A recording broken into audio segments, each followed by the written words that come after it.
Argument হয়েছে এর বোধহয় 2 সপ্তাহ পরে রায় হয়েছে। রায়ের দিনও সে উপস্থিত নাই। জজ সাহেব তাকে 10 বছরের সাজা দিছে,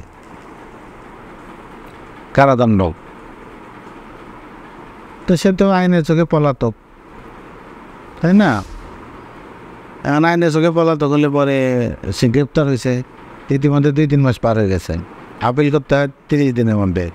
আপিল করার অধিকার সে হারাইও। আমি আসলাম 561A-তে। 561A-তে এসে আমি তাকে জামিন করাইলাম। জামিনে আছে সে 2012 সাল থেকে, এখনও আছে জামিন। ওটা এখনও হিয়ারিং হয়নি, 12 সনের কেস। তা আমি এটা হিয়ারিংয়ে নিয়েছিলাম। ও আমার সাথে কথা ছিল যে কিছু টাকা পয়সাও দেবে, কিছু টাকা দিয়েছিল আর বাকিটা দেবে বলছিল। তা আমি পয়সার জন্য মানুষকে খুব একটা ঠেকা রাখি না। একটা মানুষ আসছে আমার কাছে, ঠিক আছে। তো আমি একটা কোর্টে নিলাম। দুর্ভাগ্য ও কোনো কোর্টেই নেয় না, যে কোর্টগুলো বোঝে। আমার বন্ধু বান্ধবরা সব বিচারপতি আছে, তো যে কোর্টগুলো বোঝে ওরা বলে না আমাদের কোর্টে 4-500 মামলা, ইসলাম সাহেব আপনি অন্য কোর্টে ট্রাই করেন। একটা কোর্টে দিলাম, মানে সকাল থেকে সন্ধ্যা, আবার পরের দিন সকাল থেকে সন্ধ্যা।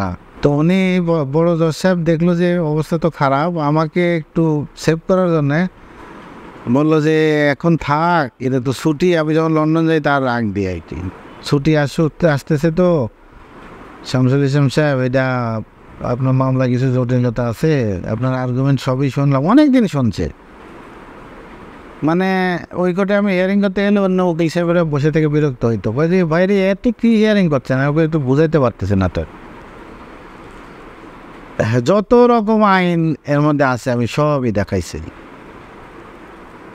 পরে বড় জজ সাহেব মামলাটা আউট করে দিল, বললো যে এটা এখন থাক। পরে আসলে উনি ট্যাক্টফুলি মামলাটা আউট করে দিয়েছে, আমাকে সুযোগ দিল যে আপনি অন্য জায়গায় যায়, অন্য কোর্টে গিয়ে ট্রাই করে দেখেন। এটা হচ্ছে এগেনস্ট কনভিকশন। আমরা এগুলো অনেক খালাস করাইছি কনভিকশনের এগেনস্টে। সেখানে আপনাকে ল পয়েন্টে দেখাতে হবে যে সাজাটা আসলে টিকে না আইনত। আর যদি টিকে তাহলে তো সাজা বহাল থাকবে, আপনার 561 অ্যাপ্লিকেশনটা খারিজ হবে। ঠিক আছে, এই হচ্ছে 561A। এটার উপরে যদি আপনি 2-3টা নমুনা পড়েন যে আমি আর্জিতে কীভাবে শুরু করছি, কীভাবে শেষ করছি।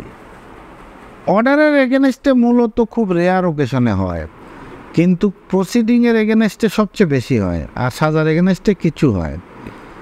আমি আপনাকে আর অর্ডারে গেছে তো বলেই দিলাম যে আমাকে প্রসিডিংয়ের এগেনস্টে আপনাকে এটা ওই মিয়াজউদ্দিনের এটাই আপনাকে দেবো, দেখবেন। আর সাজার এগেনস্টে যে যার কথা বললাম হারিস মিয়া, তো ওই কপিটা আপনাকে দেবো, পিটিশনের কপি। তাহলে আপনি বলবেন যে আমি কেসে কী বলতে চাইছি, কীভাবে কী আসছে, কারণ আপনি জানেন না যে প্রশ্নে কোনটায় দিকে। 561A ঠিক আছে, কিন্তু এটা কি অর্ডার কোয়াশমেন্ট নাকি প্রসিডিং কোয়েস্টে নাকি কনভিকশন?